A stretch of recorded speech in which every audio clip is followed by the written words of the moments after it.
Satu kehormatan buat saya kembali berdiri di hadapan Bapak Ibu Saudara, tentunya di tempat yang baru dan dalam suasana yang baru pula, ya. Suasana Covid, ya, suasana pandemi. Tetapi saya percaya di dalam Tuhan tidak ada yang kebetulan. Amin.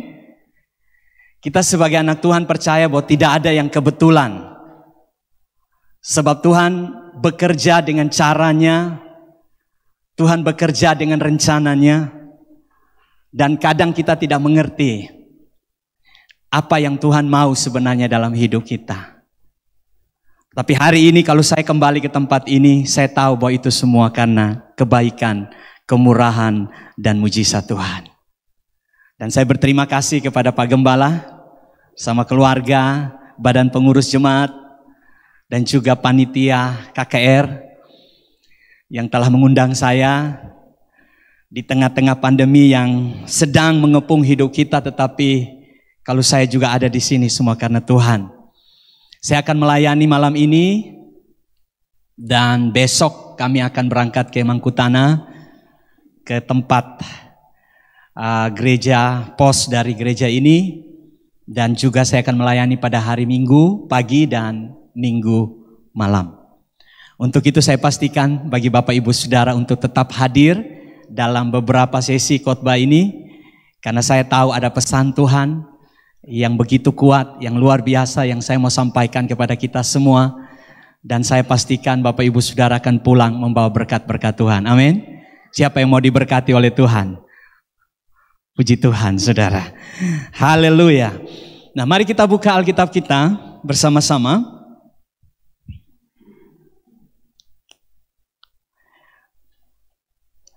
Saudara buka di dalam Injil Yohanes pasal 10 ayat 10. Saudara, Injil Yohanes ada di perjanjian baru. Kalau Bapak Ibu cari di perjanjian lama sampai kita pulang tidak ketemu. Saya baca untuk kita. Pencuri datang hanya untuk mencuri dan membunuh dan membinasakan. Aku datang supaya mereka mempunyai hidup dan mempunyainya dalam segala kelimpahan. Malam ini saya mau bicara tentang satu tema, yaitu dipulihkan untuk bertumbuh. Mari katakan di dalam hati saudara, saya rindu dipulihkan untuk bertumbuh. Saudara bilang kepada diri saudara sendiri, saya rindu dipulihkan Tuhan. Nah, saudaraku yang kekasih, di dalam firman Tuhan yang baru saja kita baca, Yesus sedang mengungkapkan satu realita.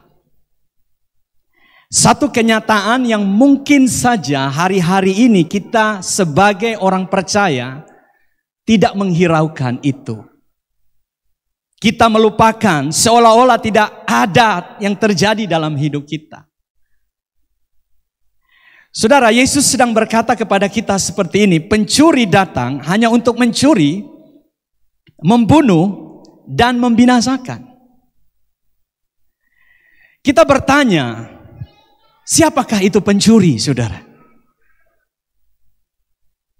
Pernahkah kalau saudara baca teks ini, saudara pelajari firman Tuhan ini, saudara bertanya, apa yang Yesus maksudkan dari kata pencuri itu? Saudara, pasal 10 ini menggambarkan tentang gembala dan domba. Dan Yesus berkata di ayat yang pertama, coba kita lihat bersama. Saya ingin kita benar-benar mengerti dulu apa yang Yesus maksudkan. Aku berkata kepadamu, sesungguhnya siapa yang masuk dalam kandang domba dengan tidak melalui pintu, tetapi dengan memanjat tembok, ia adalah seorang pencuri dan seorang perampok. Tetapi siapa yang masuk melalui pintu, ia adalah gembala domba. Nah, Bapak Ibu, begini. Yesus sedang menggambarkan seorang yang tidak memiliki integritas di dalam pelayanan. Yesus menggambarkan dia sebagai seorang pencuri. Dia datang, saudara, tidak melalui pintu. Dia memanjat tembok. Bapak Ibu kalau ada tetangga Bapak Ibu, atau janganlah tetangga, orang yang tidak kenal, lalu datang bertamu ke rumah Bapak Ibu, lalu manjat tembok, masuk melalui jendela. Bapak Ibu pasti bilang, Paluka. Betul? Orang Makassar bilang Paluka. Dan Bapak Ibu tidak berteriak, Paluka. Tidak. Bapak Ibu akan berteriak, Paluka. Saking Bapak Ibu stres, karena ada orang yang masuk, pasti tujuannya cuma satu, mencuri. Tetapi saudara, kalau kita perhatikan secara saksama, kata pencuri ini jika dihubungkan dengan apa yang dia lakukan, maka Yesus tidak hanya berbicara tentang seorang manusia yang tidak memiliki integritas di dalam pelayanan. Di situ Yesus ungkapkan begini, saudara. Pencuri itu datang kemana? Sudah pasti datang kepada domba-domba. Domba-domba itu siapa? Saya dan saudara. Kita semua adalah domba-domba, umat Tuhan. Orang-orang yang sudah ditebus dengan darah Yesus. Kita kepunyaan Tuhan. Dan Alkitab berkata bahwa kita adalah domba dan Yesus adalah gembala. Pencuri itu datang kepada domba-domba. Untuk apa, saudara? Untuk mencuri. Untuk membunuh. Dan yang terakhir, dia bukan saja membunuh, dia membinasakan. Jadi kata pencuri ini jika dihubungkan dengan manusia, maka manusia hanya bisa mencuri dan bisa membunuh. Tetapi untuk membinasakan, dalam bahasa Alkitab itu membinasakan jiwa. Saudara, itu bukan pekerjaan manusia. Lalu saudara, apa maksud firman Tuhan hari ini buat kita, kata pencuri ini? Nah, pencuri yang Yesus maksudkan itu adalah iblis. Saudara, saya mau hubungkannya begini. Selama ini, sadar atau tidak sadar, hidup kita sedang dicuri. Apa yang iblis curi dari hidup kita, Bapak Ibu? Yang iblis curi dari hidup kita banyak. Dia curi fokus kita. Hari-hari ini, saudara, pandemi melanda dunia. Tadi waktu saya sebelum ke tempat ini jemput oleh Pak Gembala, saya sempat buka berita. Saudara, ternyata di Jakarta itu, saudara, COVID sedang tinggi-tingginya. Jadi kalau saudara punya rencana ke Jakarta, batal dulu, saudara. Sebagai hamba Tuhan yang mengasihi saudara, batal dulu. Orang mulai antisosial. Sekarang ini saudara, kita duduk saja sudah pisah 1 meter. Walaupun suami istri. Betul? Kita ketemu orang tidak bisa lagi salam-salaman, peluk-pelukan. Ya. Gak bisa.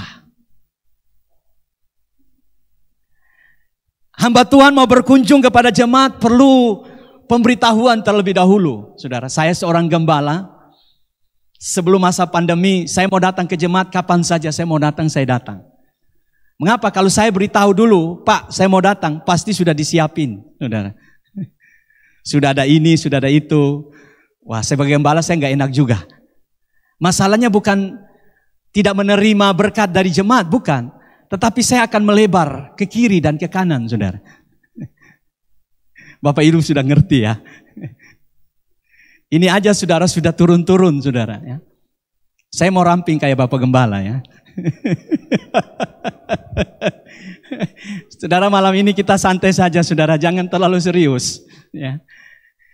Nah, saudara, tetapi karena saya takut, saya akan menulari jemaat. Dan sebagai hamba Tuhan juga manusia yang juga, ya saudara, perlu kehati-hatian. Siapa tahu jemaat juga menulari gembalanya.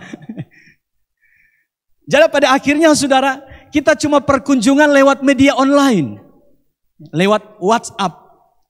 Telepon jemaat, lalu tanya, jemaat apa kabar? Baik-baik. Lama-lama bosan juga, saudara. Bosan. Kita ini manusia sosial, bukan manusia sosial media. Saudara, pandemi ini membuat kita akhirnya menjadi antisosial. Kita menyendiri. Dan pada akhirnya saudara, orang mulai malas ke gereja. Orang lebih baik buka, saudara, semua live streaming dan mengikutinya. Tidak salah saudara, memang itu harus. Tetapi lambat laun orang mulai nyaman dengan hal itu dan akhirnya gereja sudah tidak menyenangkan. Duduk berlama-lama di gereja sudah tidak menjadi kesukaan lagi saudara. Tetapi saya membuktikan hari ini bahwa apa yang saya pikirkan salah. Sebab jemaat di sini mencintai rumah Tuhan. Amin. Saudara mencintai gereja saudara. Amin. Siapa mencintai gereja saudara? Mari berikan tepuk tangan kemuliaan yang paling meriah buat Tuhan kita. Haleluya. Saya tahu bahwa yang hadir di sini mencintai komunitas saudara. Iblis bisa curi apa lagi saudara? Sukacita kita. Saudara, saya ketemu dalam masa pandemi ini, ketemu banyak pengusaha, saudara, dan mereka berkata, Pak, susah, Pak. Saya bilang, apa yang susah? Pak, perputaran uang lagi sulit-sulitnya, Pak.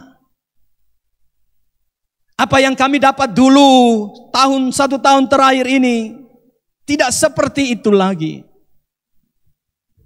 Jadi kelihatan mukanya saudara itu penuh dengan pergumulan. Saya lihat di sini semuanya mukanya bersukacita saudara ya. Tidak ada muka pergumulan malah hari ini ya. Lalu saya bilang kepada dia, Pak, jangan biarkan sukacitanya hilang Pak. Gitu. Dompet bisa berkurang, yang penting sukacita tetap Pak. Jangan dompet udah kosong, muka kayak pepaya lagi saudara. Orang mau lihat aja sudah nggak mau saudara ketemu saudara. Apa yang iblis curi saudara? Waktu. Saya bersyukur dengan adanya pandemi saudara, karena saya hampir lost waktu dengan keluarga. Tidak ada hentinya saudara pelayanan. Sebentar ada jadwal di sini, sebentar ada jadwal di sini, sebentar ada undangan di sini. Saudara, saya datang ke rumah itu cuma hanya tidur. Pada akhirnya saya menyadari, Tuhan terima kasih pandemi. Semua jadwal close saudara. Saya harus tinggal di rumah. Tiap hari bangun lihat istri. Awal-awalnya semangat saudara, bangun lihat istri, bangun lihat anak, senang saudara. Tapi lama-lama rasa juga kok gimana gitu ya. Bangun lihat kamu lagi saudara. Mau masuk kamar, dia lagi saudara. Mau keluar, dia lagi saudara. Namanya rumah kecil saudara ya. Masuk pintu bisa lihat belakang saudara. Saudara bisa pikir gak stres saudara.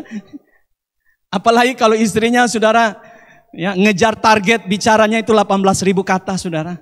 Repot suaminya saudara. Kalau di sini istri-istri mah 5.000 aja saudara ya. Itu berarti setiap malam suami harus pasang telinga untuk dengar. Ya suami-suami telinga suami-suami harus lebih tebal ya. Supaya bisa dengar curhat istri di masa pandemi ini. Nah saudara, saya akhirnya punya waktu dengan istri dan saya bersyukur punya waktu dengan anak-anak saya. Lihat bagaimana mereka tumbuh berkembang. Lihat bagaimana mereka belajar secara daring. Saya pelajari, ternyata saya lost waktu yang cukup banyak dengan mereka. Dan saya bertobat untuk itu saudara. Hamba Tuhan juga perlu bertobat saudara. Ya. Justru hamba Tuhan perlu banyak bertobat. Mengapa? Karena dia yang mengajari jemaat untuk bertobat. Dan saya bertobat untuk itu. Nah saudara, apa yang iblis curi tanpa saudara ketahui? Relasi saudara. Mungkin hari ini ada relasi-relasi keluarga yang sedang di dalam ambang perpecahan. Mungkin kita satu atap tetapi hati sudah tidak nyatu lagi. Banyak saudara. Saya katakan kepada Pak Dokter tadi pagi kami sarapan, ada istilah yang saya pakai itu selingkuh hati. Ini istilah baru saudara, selingkuh hati. Tubuh masih dengan pasangan tapi hati sudah dengan yang lain. Wow. Tubuh ada dengan suami nonton televisi, tubuh ada dengan istri nonton televisi, tetapi tangan dan hati sudah mengirimkan pesan kepada yang lain. Saudara tahu iblis sedang mencuri keintiman saudara dalam rumah tangga. Tujuan iblis apa saudara? Supaya ini dia, hubungan saudara dengan Tuhan terputus. Kita bisa ada di gereja, kita bisa melayani Tuhan, tetapi sebatas kita orang Kristen. Nah mungkin dong orang Kristen pergi melayani di gereja bawang. Saudara tahu gereja bawang? Pasti saudara tahu. Yang bentuknya kayak bawang itu saudara. Kita ada di dalam pelayanan. Tetapi saudara, sebenarnya kita sedang menunjukkan kepada orang bahwa ini loh aku anak Tuhan, aku melayani Tuhan. Tapi hubungan dengan Tuhan gak pernah ada lagi. Doa pribadi dengan Tuhan gak pernah ada lagi. Mesbah keluarga gak pernah ada lagi. Renungan firman Tuhan secara pribadi sudah tidak pernah ada lagi, digantikan dengan film Korea yang berseri-seri. Saudara, yang iblis mau curi ialah hidup kita. Supaya pada akhirnya, pada suatu waktu kita sadar bahwa kok jadi orang Kristen seperti ini. Gak ada sesuatu yang membuat kita tertarik lagi sama Tuhan. Tidak ada satu perkara lagi yang membuat kita haus dan lapar akan Tuhan. Mengapa saudara? Karena iblis sudah masuk ke dalam area-area hidup kita. Dia ambil semuanya, dia ambil sukacita kita, dia ambil damai kita, dia ambil relasi kita, dia curi semuanya. Supaya apa? Saudara, kita terputus dari Tuhan dan pada akhirnya saudara tidak maksimal lagi untuk menjalankan destiny, menjalankan tujuan, panggilan yang seharusnya saya dan saudara lakukan untuk mencapai apa yang sudah menjadi market plan Tuhan buat saya dan saudara. Jadi hidup kita akan sia-sia. Saudara, kita jangan berpikir kita sudah ada Tuhan dalam hati dan iblis tidak bisa ganggu kita. Justru kitalah targetnya. Dia tidak perlu ganggu orang yang sudah ada di klub, yang minum-minum. Enggak. Mengapa? Sudah jadi teman. Betul tidak saudara? Dia enggak perlu ganggu keluarga yang sudah hancur, sudah jadi teman. Dia cari anak-anak Tuhan yang setiap hari duduk menyembah Tuhan. Amin. Kitalah targetnya. Saya tidak tahu kondisi saudara hari ini. Saya tidak tahu pergumulan keluarga saudara. Mungkin hari ini saudara sedang merasa usaha saudara sedang berada pada tekanan yang begitu kuat. Saya punya seorang teman saudara. Saya ketemu di NTT di daerah saya waktu saya kembali pada beberapa bulan. Yaitu kalau tidak salah bulan November 2020. Dia bilang, Bro Adi tahu nggak? Banyak hamba Tuhan di Jakarta dan pengusaha-pengusaha di sana hampir kehilangan iman mereka.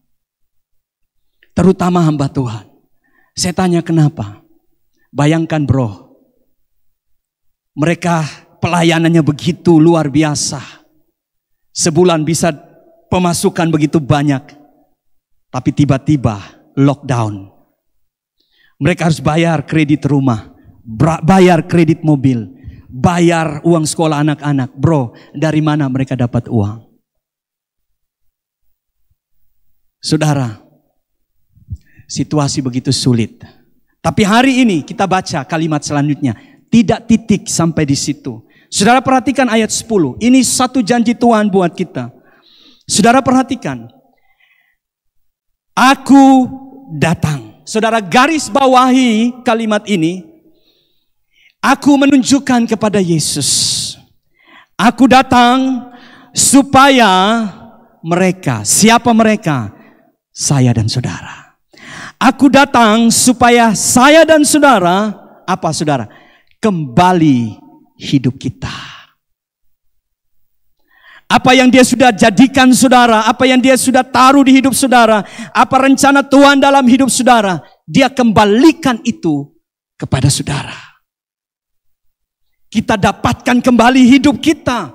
Kita dapatkan kembali sukacita kita. Kita dapatkan kembali iman kita. Kita dapatkan kembali akan rasa haus akan Tuhan. Kita dapatkan kembali hubungan yang baik dengan Tuhan. Bahkan tidak sampai di situ. Dia katakan supaya mereka memiliki hidup, mempunyai hidup, dan saudara mempunyainya dalam kecukupan? Tidak, saudara. Dalam segala kelimpahan. Saudara, siapa yang mau berlimpah dalam hidupnya? Angkat tangan, saudara. Siapa yang mau berlimpah? Wah, cuma berapa orang yang mau berlimpah, saudara ya? Waduh, saudara, ini janji Tuhan, bukan janji saya. Janji Tuhan. Tuhan mau saudara berlimpah. Mengapa? Supaya kita jadi berkat. Kita berlimpah bukan untuk diri kita sendiri. Tapi kita berlimpah supaya kita jadi berkat bagi orang lain. Ada amin? Nah saudara, ketika Yesus datang, persoalannya banyak orang gak kenal Yesus. Saudara, mengapa banyak orang Kristen yang hari-hari ini mundur? Banyak orang Kristen yang gak ngerti tentang kekristenan itu sendiri.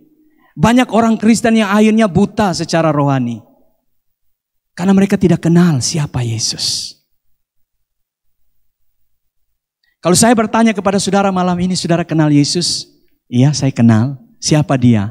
Dia itu juru selamat, oke? Dia itu penebus, oke? Tetapi saudara, pengenalan kita akan Tuhan, kita harus sampai pada titik ini. Dia memulihkan hidup kita. Saudara, Yesus tidak jauh-jauh dari surga. Cuma hanya mati sia-sia di kayu salib. Untuk apa Yesus datang jauh-jauh dari surga dan mati sia-sia di kayu salib? Lalu hidup kita tidak pernah berubah. Hidup kita masih sama dahulu, sekarang, sampai selama-lamanya. Saya pernah ketemu seseorang, dia bilang, Pak Pendeta, hidup saya itu tidak berubah. Mengapa tidak berubah? Iya, karena Yesus tidak berubah. Dahulu, sekarang, sampai selama-lamanya Yesus tidak berubah. Saya bilang, Yesus memang tidak berubah, tapi kamu harus berubah. Dan hari ini saya berdoa, ada pemulihan Tuhan yang terjadi dalam hidup kita malam ini. Amin. Nah saudara, mari kita lihat apa yang Paulus katakan tentang siapa Yesus. Saya mau buka sedikit tentang siapa Yesus buat kita. Saudara, mari buka di dalam Efesus pasal yang kedua. Saudara, ini yang akan membuat kita tahu bahwa kita jadi orang Kristen. Kita jadi orang Kristen yang luar biasa. Orang Kristen yang dapat pemulihan. Orang Kristen yang mampu menikmati hidup di dalam segala kelimpahan. Saudara, perhatikan Efesus pasal yang pertama, saudara, yang pertama ayat 16 sampai ayat yang ke-23. Efesus pasal 1 ayat 16 sampai ayat 23.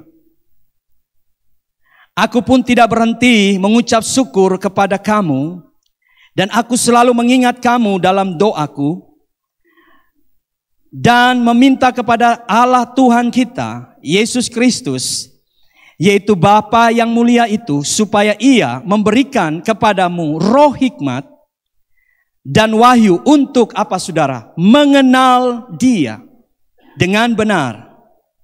Dan supaya Ia menjadikan mata hatimu terang, agar kamu mengerti pengharapan apakah yang terkandung dalam panggilannya. Betapa kayanya kemuliaan bagian yang ditentukannya bagi orang kudus. Ayat 19, ini poin saya. Dan betapa hebat kuasanya bagi kita yang percaya sesuai dengan kekuatan kuasanya. Saudara, Paulus bilang begini, aku berdoa supaya setiap orang percaya dicelikan matanya, diterangi dengan roh hikmat, supaya dia kenal siapa Yesus. Kalau Yesus sebatas juru selamat dan tidak mengubah hidup kita, maka kita sebenarnya tidak mengenal Dia.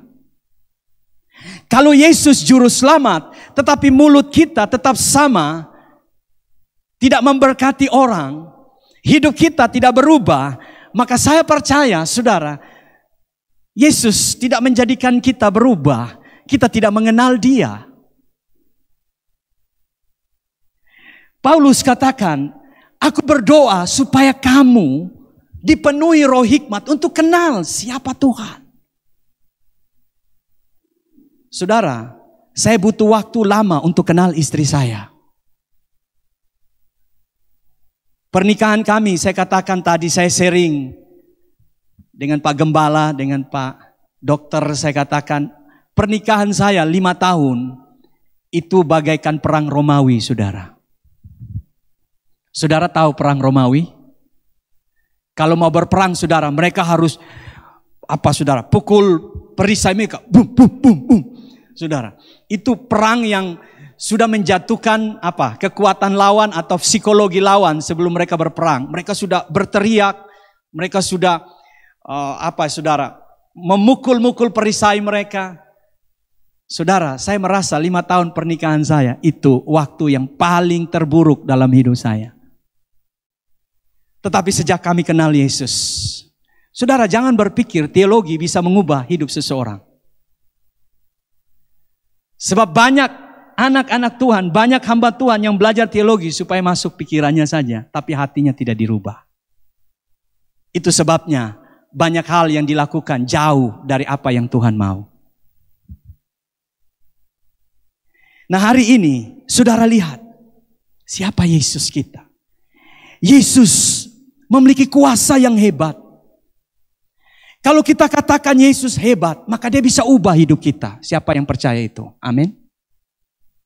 Kalau hari ini saudara berkata Yesus yang saudara sembah hebat, maka saudara percaya juga bahwa kehebatan Kristus mampu mengubah hidup suamimu, mampu mengubah hidup istrimu, mampu mengubah hidup anak-anakmu, mampu mengubah hidup menantumu, mampu mengubah apapun yang tidak mungkin bagi kita hari ini.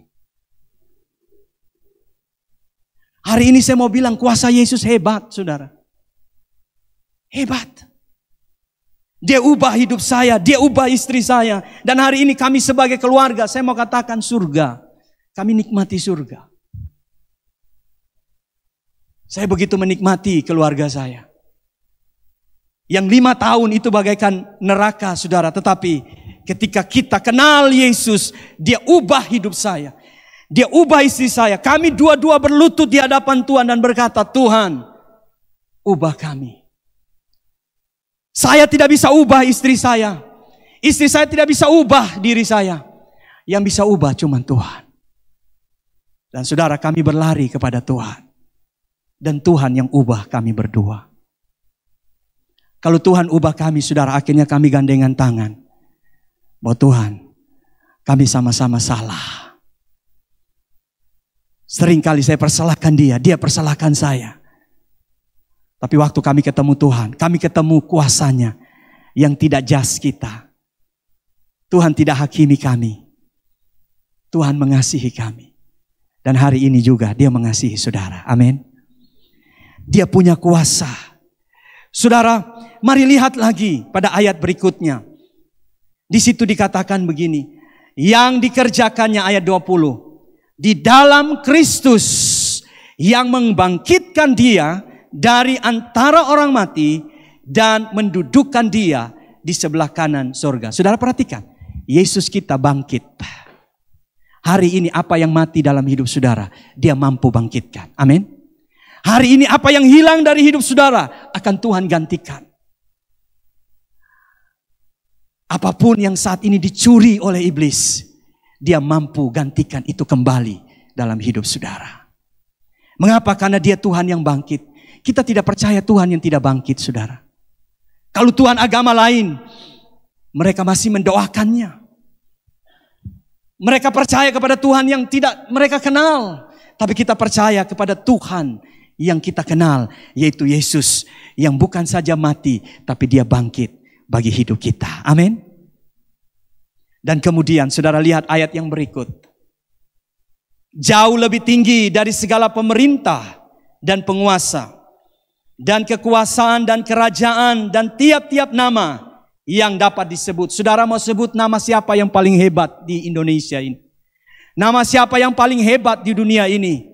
Bill Gates? Warren Buffett yang pencipta apa itu saudara? Komputer. Warren Buffett yang pemegang rekor tak terkalahkan beberapa kali sebagai orang terkaya dunia, pemain saham terkenal.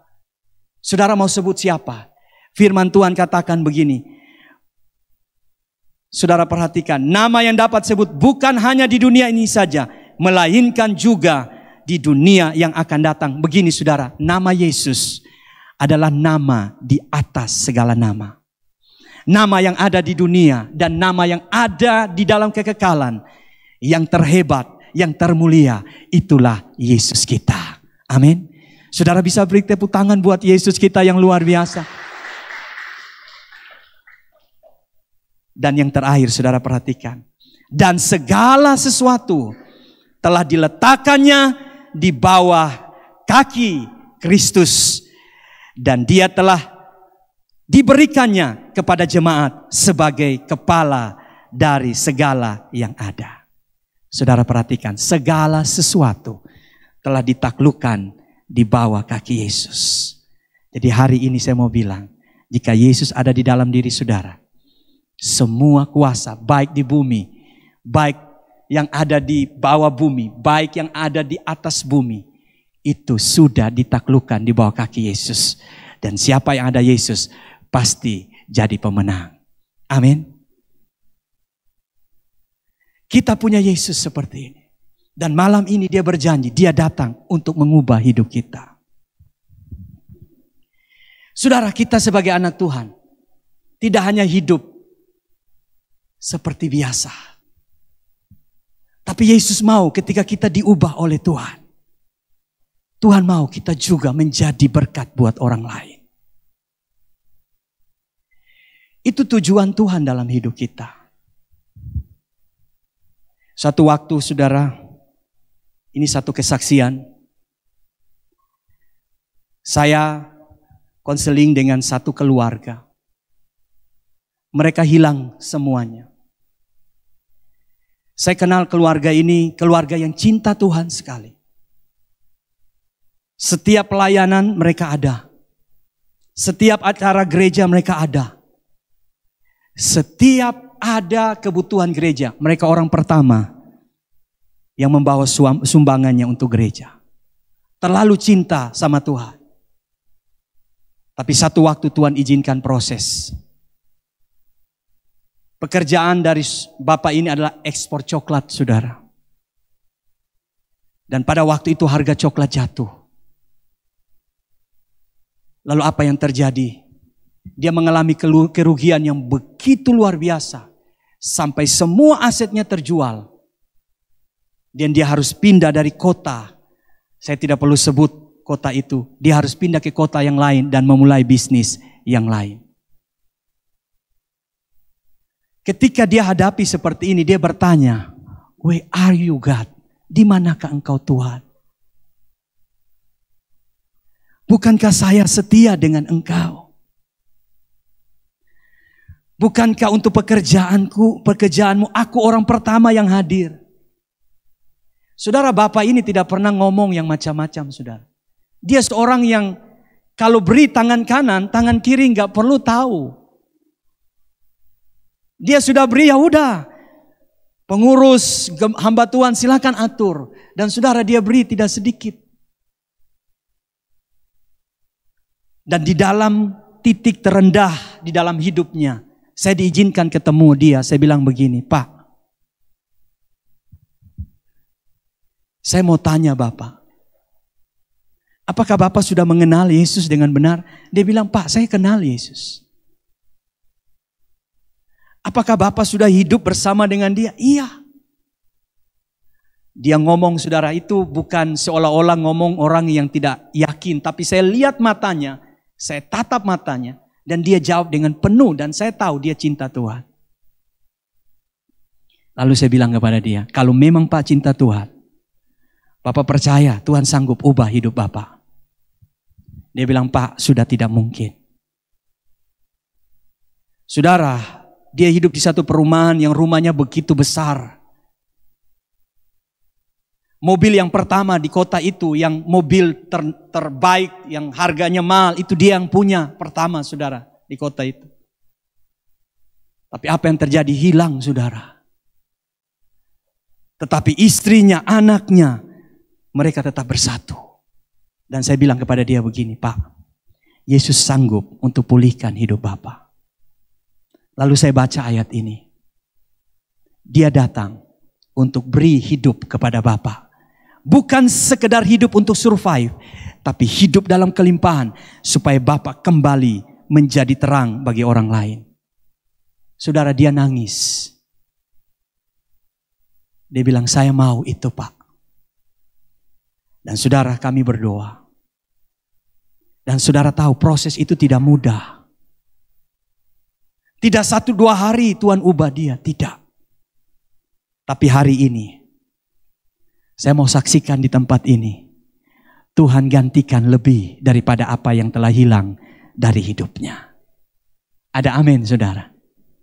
Saudara, Tuhan itu tidak pernah kikir dalam hidup kita. Tuhan itu tidak pernah pelit dalam hidup kita, saudara. Dan kalau Tuhan pulihkan, tidak setengah-setengah. Seorang ibu telepon saya dari Papua waktu corona, waktu musim COVID yang lagi tinggi-tingginya, saudara. Ibu itu bilang kepada saya, Pak Pendeta, orang Papua, tolong doakan saya. Kaki saya tidak bisa jalan, jantung saya seperti mau berhenti. Saya tidak bisa kemana-mana. Dia seorang perawat, saudara.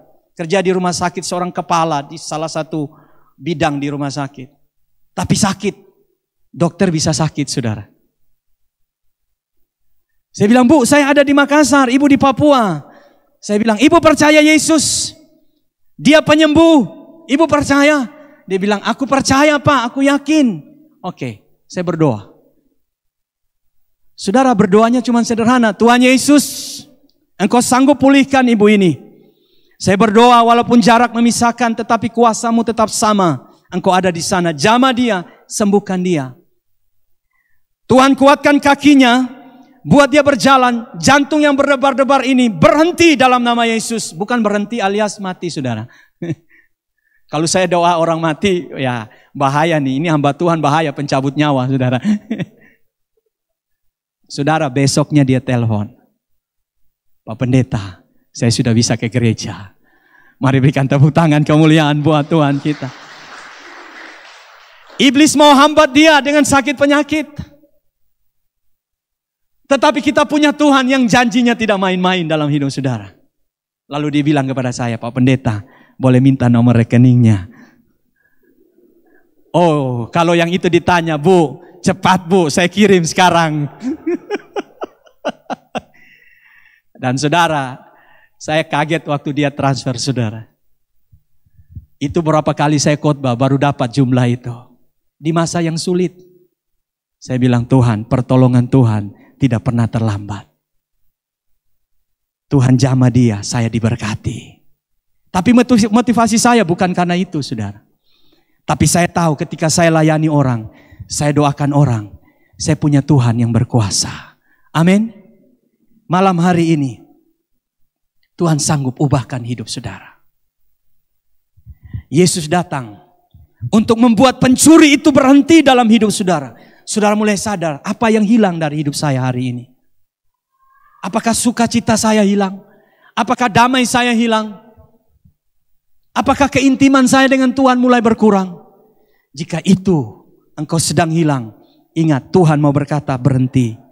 Aku mau datang kembali dalam hidupmu. Aku mau pulihkan hal itu.